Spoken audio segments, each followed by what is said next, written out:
Bonjour à tous, c'est G-Style. Aujourd'hui, une vidéo de présentation unboxing.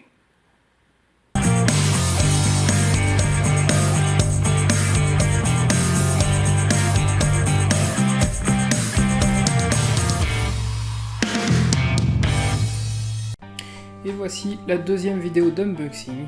Donc, je viens juste de recevoir l'exemplaire double lenticulaire donc de Blade Runner 2049, donc reçu de la part de Film Arena. Alors visiblement un peu plus tardivement que les Quarterslip, mais en tout cas c'est bien arrivé, donc bien emballé, bien protégé. Et donc après, dans cette édition, donc avec ce fourreau, donc on peut voir, j'essaie de vous montrer, limité à 750 exemplaires. Donc il faudrait voir un petit peu au calcul de la totalité des éditions, mais ça doit vouloir dire qu'il y a à peu près, à mon avis, au moins 2500 steelbook. Mais en tout cas 750 exemplaires pour cette édition double lenticulaire, ça c'est sûr. Donc il y a deux effets lenticulaires comme son nom l'indique. Les deux en fait ont pour vocation à apporter un effet de profondeur dans cette atmosphère de ville, ambiance vraiment très urbaine, un peu steampunk, donc franchement ça ressort bien. Le titre sur la tranche du fourreau, forcément ça saute aux yeux de quoi elle retourne. En tout cas sur ce fourreau on voit aussi que les lenticulaires en fait ont l'air d'être collés sur un fourreau qui était déjà entier. À l'intérieur c'est aussi imprimé de la même face que en fait est reproduit les lenticulaires.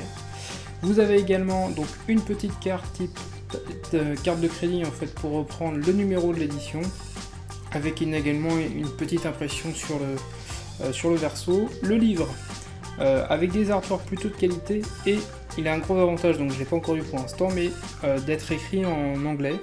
Donc pour une édition tchèque, c'est quand même important de le souligner. On est plutôt sur quelque chose de qualité avec une reliure. Donc ça fait pas l'effet petit fascicule, on est vraiment sur un livret et ça ressort plutôt bien. Et également donc dans cette édition des cartes collector, avec en fait deux types, les special cards qui en fait reprennent les personnages, donc différents protagonistes du film, avec vraiment des photos de haute résolution. Et on va avoir également la même chose donc après avec les autres cartes qui cette fois-ci vont être présentées sous format horizontal, on va dire, au niveau de la présentation, format paysage. Et là on va avoir en fait des photos stylisées en fait d'artwork, certains ayant même servi des éditions ou du moins des projets d'édition steelbook. Donc ça c'est ce qui accompagnait certainement aussi un peu la promotion du film et les différentes affiches qu'il y a pu avoir pour le film. Et donc on retrouve surtout, pièce maîtresse, le steelbook du film, donc forcément reçu sous cello, bien que le fourreau était lui-même sous cello, mais en tout cas lui-même est bien emballé.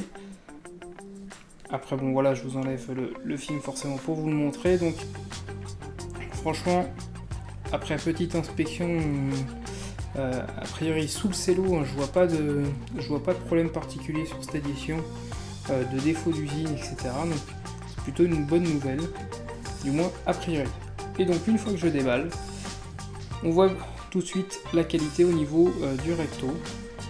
Donc le recto qui bénéficie en fait de deux embossages, deux parties embossées, une sur le haut qui permet effectivement de donner un effet type cadre. Cet effet type cadre, j'essaie de vous faire ressortir, en tout cas il ressort bien. Alors là, une petite partie du boîtier, vous voyez, qui n'est pas tout à fait fermé, donc ça c'est qu'il y a dû avoir un petit défaut. Et oui, il y a un frottement dans le coin, il y a eu un frottement dans le coin du steelbook, donc ça c'est assez dommage. Alors une fois sous le fourreau, je pense que ça posera pas de problème, mais l'édition malheureusement n'est pas parfaite, alors c'était très bien emballé. Donc ça je pense que le défaut est d'usine. Donc faites attention à vos éditions, j'ai vu que d'autres avaient des petits soucis sur cette édition également. Donc ouais, un petit peu dommage au niveau de cette partie là. Donc pour revenir au niveau du recto et du verso, on est sur vraiment quelque chose de totalement glossy. Donc là on est vraiment sur vraiment beaucoup de vernis, ça ressort bien. Donc la partie embossage qui fait ressortir le kit cadre n'est cependant que sur la partie haute, à l'instar par exemple du steelbook de Cars 3 de mémoire me semble-t-il. Donc vous avez en fait que la partie haute des personnages du coup qui ressortent comme si ils étaient embossés. Mais en réalité toute la partie, la moitié basse du recto en fait n'a pas cet effet type cadre, ce qui a permis sur la partie titre en fait de bien faire un embossage également sur celle-ci. À savoir que c'est vraiment du coup cet effet d'embossage au-dessus des différents protagonistes qui donne cet effet. Le titre en lui-même est entièrement embossé aussi. Par contre les noms des acteurs, donc Ryan Gosling et Harrison Ford, lui ne bénéficient pas de ça. Mais en tout cas ça fait bien ressortir le titre avec un joli orange feu. En tout cas ça ressort vraiment très bien et ça donne beaucoup de style à cette édition, c'est assez original. On voit de plus en plus de steelbook type cadre, on va dire, sur l'ensemble. On va dire qu'on est sur un semi et c'est plutôt original et assez stylisé. On a également donc des reflets métalliques que je vais essayer d'un peu mieux vous montrer. Mais en tout cas, voilà, au niveau des visages, on voit bien que ça ressort en relief. C'est assez agréable. Donc pour les reflets métalliques que je vais essayer d'un peu mieux vous montrer, en fait il s'agit surtout des pistolets, donc que ce soit à gauche ou à droite, c'est assez subtil, mais les parties on va dire supérieures des armes ont des reflets métalliques qui ressortent bien donc une fois à la lumière. Donc ça c'est assez agréable aussi, c'est un type de finition supplémentaire, ça montre bien le travail jusqu'au bout de cette édition. Donc certainement aujourd'hui, pour avoir eu également entre les mains l'édition française, certainement l'édition la plus aboutie. Pour la tranche, on a le titre du film qui reprend donc la continuité du recto au niveau du visuel, au niveau du fond. Également, c'est les mêmes types de caractères que ce qui sert également au recto. Donc là en vidéo, ça fait un peu trop tôt sur le ton, mais quand on l'a en vrai, le titre ressort quand même bien.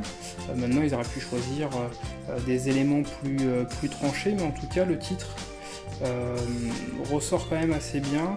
Au niveau de cette tranche, donc, on a également le logo de chez Sony et simplement un logo Blu-ray. Donc ça reste assez sobre, hein, bien que ça soit une édition qui comprend également la 3D. Ils n'ont pas trop bardé le logo et c'est pas plus mal. Pour ce qui est du verso, donc là vraiment je reviens sur ce côté très glossy, avec un shadow d'artwork hein, qui ressort très bien avec ce choix là, et surtout donc des reflets métalliques au niveau de la voiture. Donc l'aspect glossy fait aussi ressortir les petites inscriptions légales vis-à-vis du steelbook, etc. Son édition. Ça c'est l'effet un peu dommageable de la chose, mais franchement ça reste discret, supportable, parce qu'il n'est pas très chargé en inscription ce steelbook, c'est hormis le titre, donc c'est plutôt pas mal. En tout cas ces reflets métalliques au niveau du véhicule ressortent fortement, donc tant sur le véhicule en lui-même que également sur la partie porte papillon, donc ça tranche assez bien. Alors, en tout cas ça le fait ressortir, et ça montre aussi là un choix stylistique par rapport à ça. En tout cas on le voit assez bien. Je pense que dans une prochaine vidéo plus classique, une présentation où je vous ferai également une critique de la 4K, je pourrais vous le montrer de façon un peu mieux exposée au niveau de la lumière, mais là ça ressort déjà assez bien à ce niveau-là. En tout cas on a globalement une édition qui est dans une continuité de couleurs entre le recto et le verso, donc ça c'est là aussi de moins en moins le cas des fois je trouve, donc là il faut vraiment le souligner, il y a vraiment un choix artistique sur l'ensemble et c'est plutôt vraiment bien réalisé. Une fois de plus hein, pour du film Arena, on n'est pas déçu sur du film Arena exclusive. En général on est assez bien doté. Et donc on a trois emplacements. Pourquoi? Puisque vous avez à la fois un disque 3D, un disque pour le Blu-ray 2D et un disque Blu-ray bonus. Donc là j'ai entre les mains le disque Blu-ray zone ABC qui ne comprend malheureusement pas le français, je vais vous le montrer par la suite.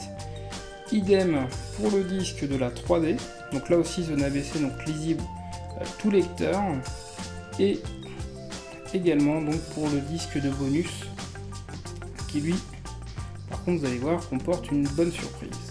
En tout cas, ça vient dévoiler une fois qu'on retire les disques un artwork interne avec vraiment un artwork de qualité au niveau du choix de la photo et aussi de son aspect qualitatif en termes de résolution. Franchement ça ressort assez bien et ça vaut le coup de retirer les disques pour regarder cet artwork qui est assez sympathique. Et donc en guise de petite bonus à cette présentation, pour aller vraiment jusqu'au bout de l'unboxing, je vais vous montrer les langages, comme c'est pour ceux qui se posaient les questions, disponibles. Donc pour la 3D, on a uniquement de l'anglais et de l'allemand, et en plus simplement en Dolby 5.1. Pour les sous-titres, alors là je vous les lis parce que c'est un peu plus compliqué, en gros c'est anglais, allemand, arabe, tchèque, grec, polonais, portugais, roumain, slovaque